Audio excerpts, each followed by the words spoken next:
शिवरी नारायण छत्तीसगढ़। यहाँ पर माता सबरी का आश्रम, जहाँ पर हुई थी भगवान राम से मुलाकात। रामायण में एक प्रसंग आता है जब देवी सीता को ढूंढते हुए भगवान राम और लक्ष्मण दंडकारण्य में भटकते हुए माता सबरी के आश्रम में पहुँच जाते हैं, जहाँ सबरी उन्हें अपने झूठे पैर खिलाती है, जिसे राम बड़े प्रेम से खा लेते हैं।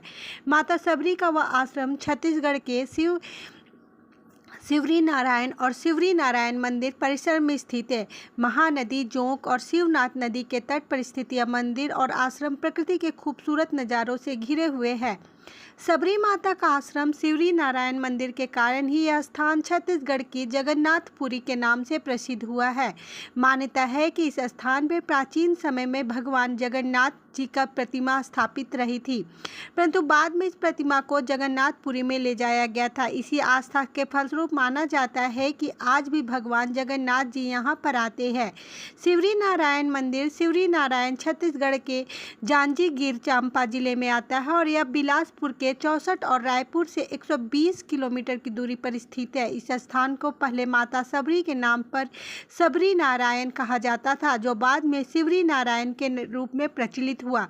शिवरी नारायण कहलाता है गुप्त धाम। देश के प्रचलितम 4 धाम उत्तर में बद्रीनाथ, दक्षिण में रामेश्वर, पूर्व में जगन्नाथपुरी और पश्चिम में द्वारिका धाम स्थित है, लेकिन मध्य में स्थित शिवरी नारायण को गुप्त धाम का स्थान प्राप्त है। इस बात का वर्णन रामचरितमानस चरित्र और याज्ञवल्क्य संहिता में मिलता है। यह कोटि रिनुमा पत्ता कृष्णवट का है। लोगों का मानना है कि सबरी ने इसी पत्ते में रखकर श्री राम को बैर खिलाए थे। सबरी के असली नाम श्रमणा था। वह भील समुदाय के सबर जाति के संबंध रखती थी और उनके पिता भीलों के राजा थे। बताया जाता है कि उनका विवाह एक भील कुमार से तय हुआ था।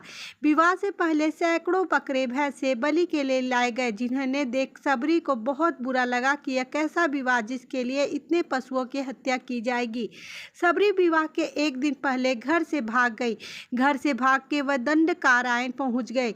दंडकारण्य में ऋषि तपस्या किया करते थे। सबरी उनकी सेवा तो करना चाहती थी, पर वह हीन जाति की थी। उनको पता था कि उनके सेवा कोई भी ऋषि स्वीकार नहीं करेंगे, इसलिए उन्होंने एक रास्ता निकाला।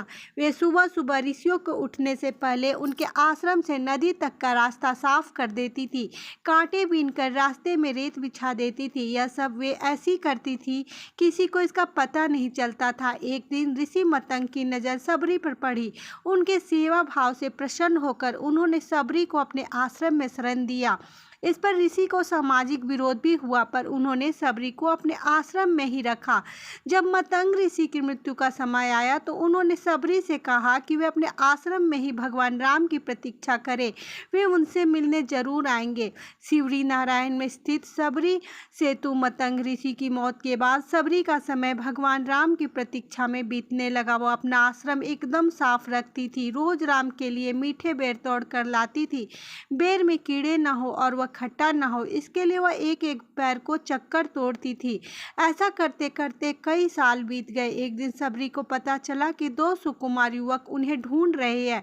वे समझ गई थी कि उनके प्रभु राम आ गए हैं। तब तक वे बूढ़ी हो चुकी थी, लाठी टेक के चलती थी, लेकिन राम के आने की खबर सुनते ही उन्होंने अपनी कोई सुध नहीं रही। वे भागती हुई उनके पास पहुंची और उन्हें घर लेकर आई और उनके पांव धोकर बैठाया। अपने तोड़े हुए बैर राम को दिए। राम ने बड़े प्रेम से वे बैर खाए और लक्ष्मण को भी खाने को कहा। लक्ष्मण के झूठे बैर खाने से संकोच हो रहा था। राम का मन रखने के लिए उन्होंने बैर उठा तो लिया, लेकिन खाया नहीं। इसका परिणाम यह हुआ कि राम रावण युद्ध में जब शक्ति बाण का प्रयोग किया गया तो मूर्छित हो गए थे।